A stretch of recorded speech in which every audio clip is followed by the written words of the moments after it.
110회 실무시험부터 보겠습니다. 자, 수호상사는 전자제품을 판매하는 개인 기업으로 16기 회계기간은 2025년도이다 라고 나와 있고요. 자, 프로그램을 이용하여 다음 물음에 답하시오라고 되어 있습니다.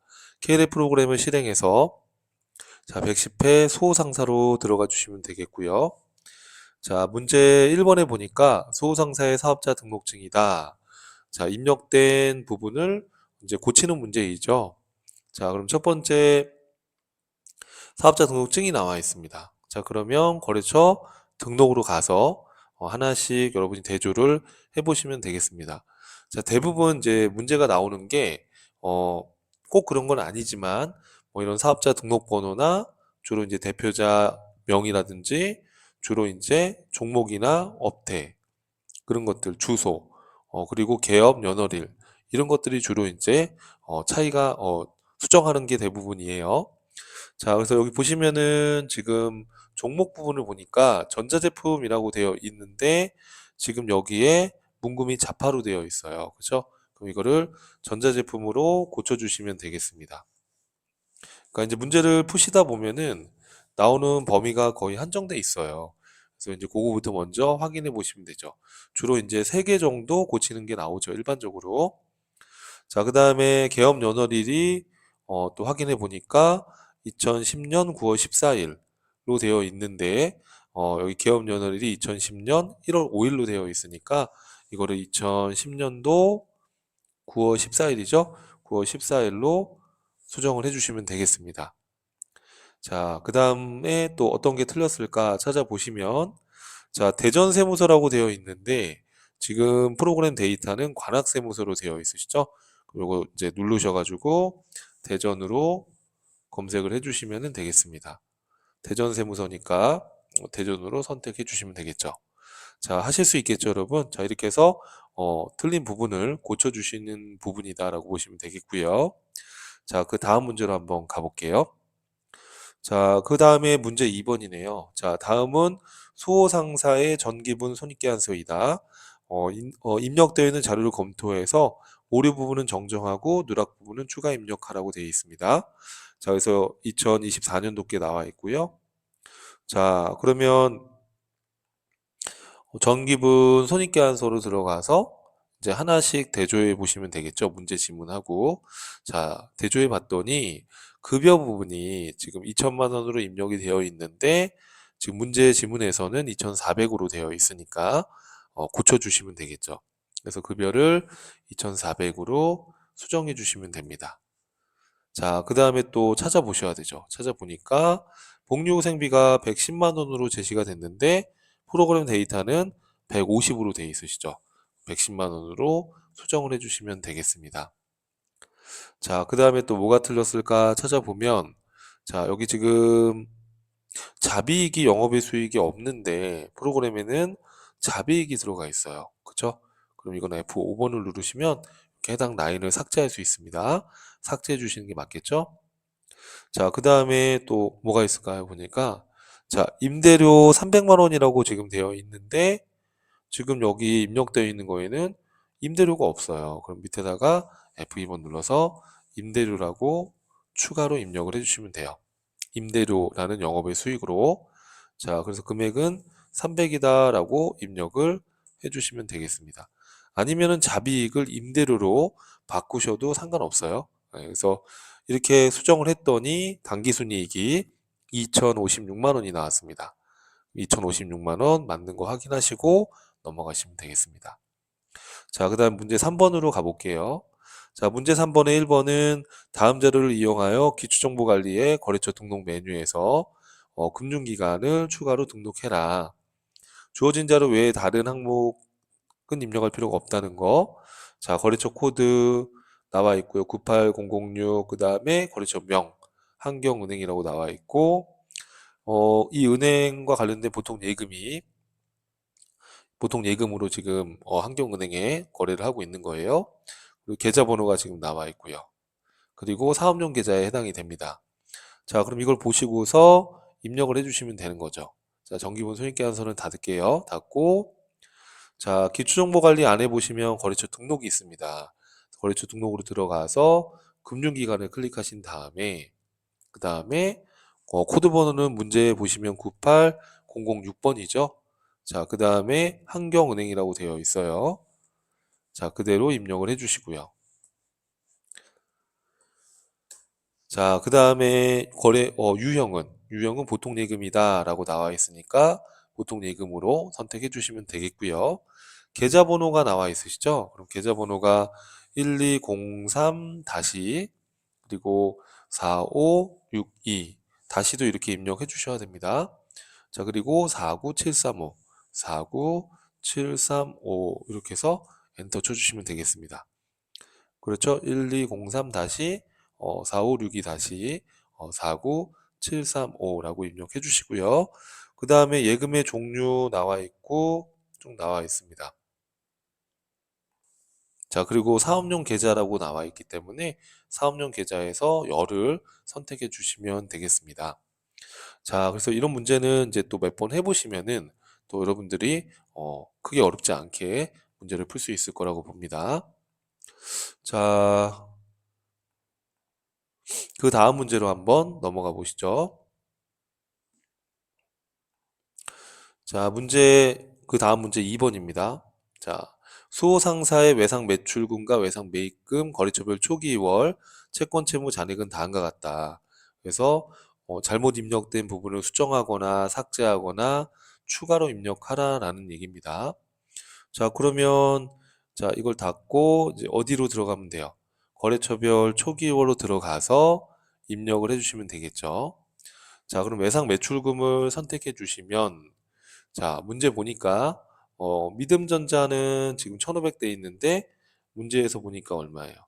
2천만 원이죠. 그럼 2천만 원으로 수정해 주시면 되겠고요.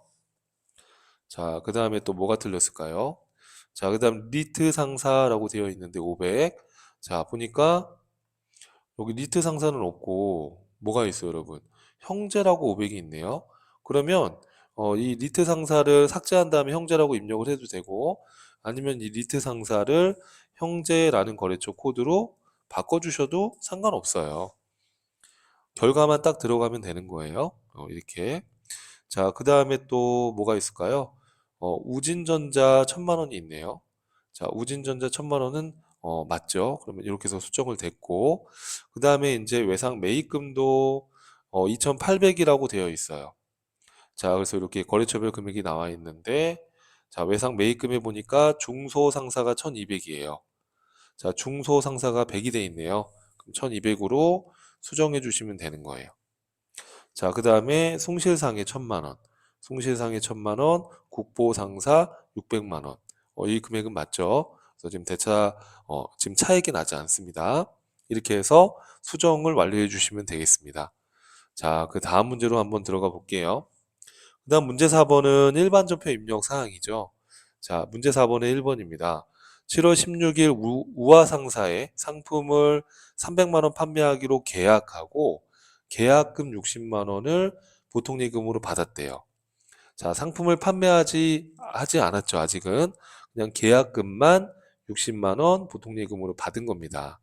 그럼 차변의 보통예금이라는 자산이 증가하고 대변의 상품 매출이라고 하시면 안 되죠. 아직 상품을 매출한 게 아니기 때문에 선수금이라는 부채로 인식을 하셔야 되는 거예요. 자, 그럼 입력해 볼게요.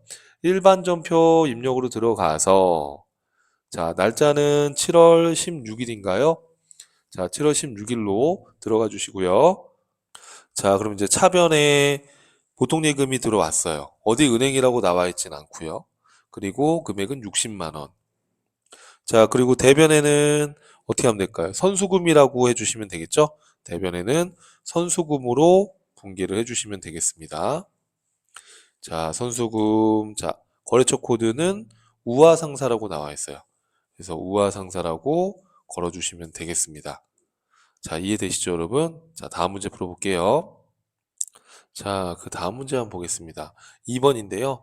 8월 4일 날 당사의 영업부에서 장기간 사용할 목적으로 비품을 구입하고 BC카드로 결제했다. 미지급 계정을 쓰라고 했기 때문에 여러분 우선은 문제 지문이 우선이에요. 그럼 미지급금을 그냥 사용하시면 되는 거죠. 자, 그래서 8월 4일 날 1,500만 원에 지금 비품을 구입한 거네요. 그러면 차변의 비품, 대변의 미지급금인데 BC카드라고 나와 있어요. 문구도 나와 있고 증빙에도 표시가 되어 있습니다. 자, 그럼 분기 한번 같이 해볼게요. 자, 그럼 날짜는 8월 4일이죠? 8월 4일로 들어가시고 차변의 비품. 자, 금액은 1,500만 원에 구입을 했고요. 자, 카드로 구입했으니까 대변에 그렇죠. 미지급금. 그 다음에 카드사는 BC카드라고 돼 있어요. 그래서 영어로 BC카드 이렇게 조회를 하시면 되겠습니다. 자, 이렇게 해서 이제 분개해 주시면 되겠고요. 그 다음 문제 한번 볼게요. 자, 3번 문제는 또 뭐가 나와 있을까요? 자, 3번은 영업용 차량 운반구에 대한 자동차세 12만 원을 현금으로 납부했다. 자, 그러면 여러분 이 자동차세라는 거는 취득할 때 내는 세금이 아니에요. 그래서 자동차세는 세금과 공과 비용 처리해 주시면 되는 거예요. 자, 그럼 분기를 같이 해보면 날짜는 언제죠, 여러분? 8월 25일이고요. 차변의 세금과 공과금, 비용의 발생, 판매비와 관리비로 조회해 주시면 되겠습니다. 자, 그 다음에 대변에 현금으로 지급이 됐다. 그럼 출금으로 입력을 해도 상관없어요. 차변, 대변 입력을 해도 되고요. 자, 이렇게 해서 세금과 공과 처리해 주시면 되겠고요. 그 다음 문제 한번 보도록 할게요. 자, 4번 문제입니다. 9월 6일 거래처 수분 상사의 외상 매출금 중 180만 원이 예정일보다 빠르게 회수돼서 할인 금액 2%를 제외한 금액을 당좌예금으로 입금받았다. 이렇게 돼 있어요. 그러면 여러분 계산기 꼭 시험장에 가져가셔야 됩니다. 180만 원 곱하기 2% 하게 되면 36,000원이 나오시죠. 그럼 36,000원은 우리가 이제 매출 할인을 해준 거예요. 근데 여러분 매출 할인 계정을 쓰라고 했기 때문에 요 문제 지문을 보시면 또 기억이 났을 것 같아요. 자, 그러면 분개를 한번 해볼게요. 자, 그러면 우리가 입력을 한번 해보면 자, 날짜는 며칠이죠, 여러분? 9월 6일입니다. 자, 9월 6일로 들어가서 차변에 당좌 예금으로 받았다 이렇게 돼 있잖아요. 그럼 당좌 예금의 증가로 인식을 해주면 되는데 자, 지금 180만 원의 외상 매출금을 받은 거죠.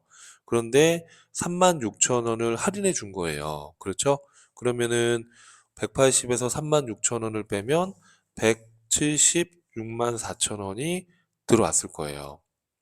자, 그리고 대변의 외상 매출금이 감소해야 되겠고요. 36,000원을 차변에다가 우리가 뭐라고 하면 될까요? 여러분 이걸 매출 할인이라고 합니다. 근데 주의하실 거는 이 매출 할인 계정 과목은 해당 채권의 차감 계정으로 하셔야 되는데 제품 매출에 대한 할인일 수도 있고 상품 매출에 대한 할인일 수도 있습니다. 근데 저희 전산회계 2급 시험에서는 상품 매출을 기준으로 시험이 나오니까 당연히 403번이 맞겠죠. 그래서 상품 매출에 대한 매출 할인을 쓰셔야 되는 거예요. 제품 매출에 대한 할인을 쓰시면 안 되는 겁니다. 자, 해당 계정에 맞는 계정을 쓰셔야 된다는 거, 그거 좀 주의해 주셔야 됩니다. 자, 상품 매출에 대한 매출 할인으로 금액은 36,000원이에요. 자, 그리고 대변의 외상 매출금 자산이 감소해야 되는 거죠. 근데 이 거래처가 수분 상사다라고 나와 있었어요. 이해되시죠, 여러분? 자, 이렇게 해서 분개를 해주시면 되는 겁니다. 대변에 180만 원 외상 매출금을 감소시켜 주시면 되는 거죠. 이해되시죠, 여러분? 자, 이렇게 해서 정리해 주시면 되겠고요. 자, 그 다음에 5번 문제를 한번 볼게요. 자, 9월 20일 날 영업부 직원들 간식을 현금으로 구매하고 현금 영수증을 수취했다. 자, 직원들 간식이니까 뭐겠어요? 그렇죠. 복리 후생비로 처리해 주시면 되겠죠. 그래서 총 금액이 지금 20만 원이에요. 그럼 차변에 복리 후생비, 대변에 현금으로 분기해 주시면 되겠습니다. 자, 날짜는 언제인가요, 여러분? 자, 날짜가 9월 20일이죠. 9월 20일로 들어가서 차변의 복리후생비, 판매비와 관리비에 해당하는 복리후생비를 조회하시면 되겠고요. 20만 원. 자, 그리고 대변에 현금으로. 자, 출금전표로 입력을 해도 상관이 없습니다. 차변, 대변 입력을 해도 상관이 없고요. 자, 이렇게 해서 분계를 완료해 주시면 되겠습니다. 자, 그 다음 문제 한번 보시죠. 자, 6번입니다. 10월 5일 날 당사, 10월 5일 날 당사에 상품을 홍보할 목적으로 홍보용 포스트잇을 제작하고 사업용 카드 삼성카드로 결제했다. 그래서 홍보물 닷컴이라는 회사에서 지금 삼성카드로 50만 원에 지금 홍보와 관련된 포스트잇을 제작을 한 겁니다. 그러면 차변에 뭐라고 하면 될까요, 여러분? 자, 이 지출한 목적이 상품 홍보 목적이니까, 그렇죠. 광고 선전비로 하는 게 맞겠죠? 그래서 차변에 광고 선전비, 대변에 카드로 했으니까 미지급금, 삼성카드를 걸어주시면 되겠습니다. 자, 그럼 날짜가 어떻게 되죠, 여러분들? 날짜는 10월 5일입니다. 10월 5일로 들어가 주시면 되고, 차변에 광고 선전비라고 조회해 주시면 되겠습니다. 자, 광고 선전비라는 비용이 발생했고요. 자, 카드로 지출했으니까 아직 돈이 안 나갔죠. 그래서 미지급금이라는 부채로 입력해 주시면 되고, 카드 거래처는 삼성카드라고 나와 있으니까 해당 거래처 코드를 걸어 주시면 되겠습니다. 자, 이해되시죠, 여러분? 자, 그 다음 문제 같이 한번 또 보시죠. 자, 그 다음에 또 뭐가 나와 있을까요? 자, 7번인데요. 10월 13일 날 대전시 동구청에 태풍 피해 이재민을 돕기 위해서 성금 50만 원을 현금으로 기부했대요. 그러면 차변에 기부금이라는 비용이 발생했고, 대변에 현금으로 기부했으니까 현금이라는 자산이 감소했겠죠. 자, 그럼 출금으로 입력을 해도 되고, 차변, 대변 따로따로 입력을 하셔도 됩니다. 자, 날짜는 10월 13일이죠. 자, 그럼 차변에 기부금이라는 비용이 발생했고, 자, 기부금이라는 영업의 비용으로 처리해 주시면 되고, 자, 금액은 50만 원이죠. 자, 그리고 대변에 뭘로 지급했다? 그죠? 현금으로 지급을 했어요. 대변에 현금 이렇게 해서 입력을 해주시면 되겠습니다. 자, 출금으로 입력을 해도 상관없습니다. 자, 그 다음에 또 어떤 문제가 나와 있습니까? 8번입니다. 자, 11월 1일 영업부 직원의 건강보험료 회사 부담분 19만 원과 직원 부담분 19만 원을 보통예금 계좌에서 이체 납부하였다. 회사 부담분은 복리후생비 계정을 사용할 것 이렇게 나와 있어요. 자, 여러분 우리가 급여를 줄 때 직원이 부담하는 이 19만 원에 대해서는 대변에 예수금으로 기록을 해놨을 거예요, 전달에. 그죠? 그러면 이거를 우리가 납부했을 때는 직원이 부담하는 건강보험료는 차변에 예수금이 없어져야 되는 거고, 회사가 부담하는 건강보험료는 비용 처리를 해줘야 되는데 복리후생비로 처리하자라는 거예요. 자, 그럼 입력을 한번 해볼게요. 자, 날짜가 언젠가 여러분? 11월 1일이죠. 자, 11월 1일로 들어가서 자, 급여 줄 때 원천 징수한 직원 부담분 복리후생비는 대변에 예수금으로 되어 있을 거니까 그걸 납부한 거예요. 그러면 차변에 예수금이 줄어들어야 되는 거예요. 이렇게. 예수금이죠. 예수금이 줄어들면 되는 겁니다. 예수금이 제가 번호가 순간 헷갈렸어요. 자, 예수금이 이렇게 줄어들면 되는 거예요, 차변에. 자, 그러면 금액은 19만 원이죠. 자, 그리고 회사가 19만 원을 회사가 부담을 또 해준 거죠. 그거는 뭘로 하시면 돼요? 그렇죠. 복리후생비로 처리해 주시면 되는 겁니다. 19만 원 이렇게요. 자, 그리고 돈은 뭘로 지급했다? 보통 예금으로 지급을 했다. 그럼 대변에 보통 예금이라는 자산의 감소로 입력을 해주시면 되는 거예요. 이해되시죠, 여러분? 자, 그래서 일반전표 입력 8문제를 같이 입력해 봤고요. 또 다음 강에서 이어서 또 보도록 하겠습니다.